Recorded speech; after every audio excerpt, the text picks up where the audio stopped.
শুভ সকাল। কেমন আছো সবাই? নিয়ে এসেছি ছোট একটা মিনি ব্লগ নিয়ে।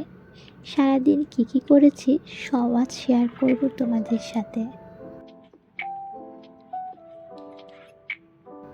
আজ ছিল শুক্রবার। শুক্রবার মানেই তো বুঝতে পেরেছো, সারাদিন অনেক কাজ, রান্না, দেরিতে ঘুম থেকে ওঠা। আজ আমাদের বাসায় সত্যনারায়ণের পুজো ছিল, তাই স্নান করে পুজোর ঘরে চলে এসেছি।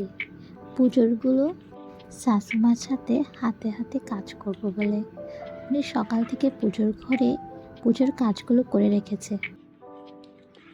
উনি পুজোর কাজ করতে খুব ভালোবাসে। তারপর মাম্মামকে স্নান করে দিয়েছি।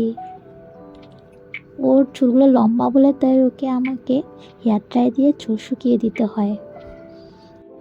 ব্রাহ্মণ আসছে, পূজাও শুরু হয়েছে। সবাই মিলে তারপর আমরা পুজোর প্রসাদ খেয়েছি। এবার গিয়েছি আমি রান্নাঘরে। আজকে নিরামিষ রান্না করতে হবে, কারণ বাসায় পুজো হয়েছে, তাই রান্না করব সবজির পোলাও, সাথে বুটের ডাল আর ভাজি।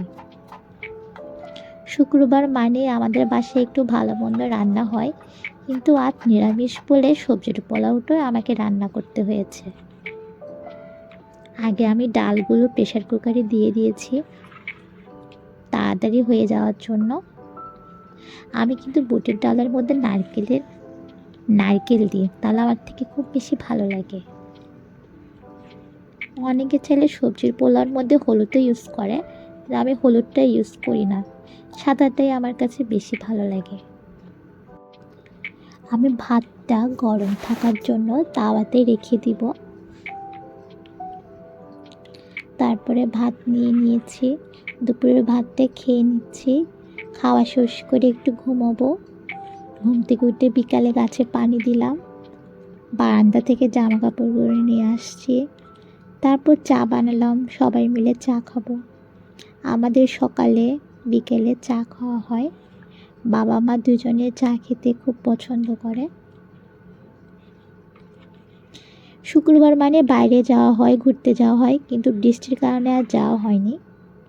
রাতে ডিনার করে ঘুমোতে আসবো, এখন ঘুমোতে আসছি। শুভরাত্রি সবাইকে।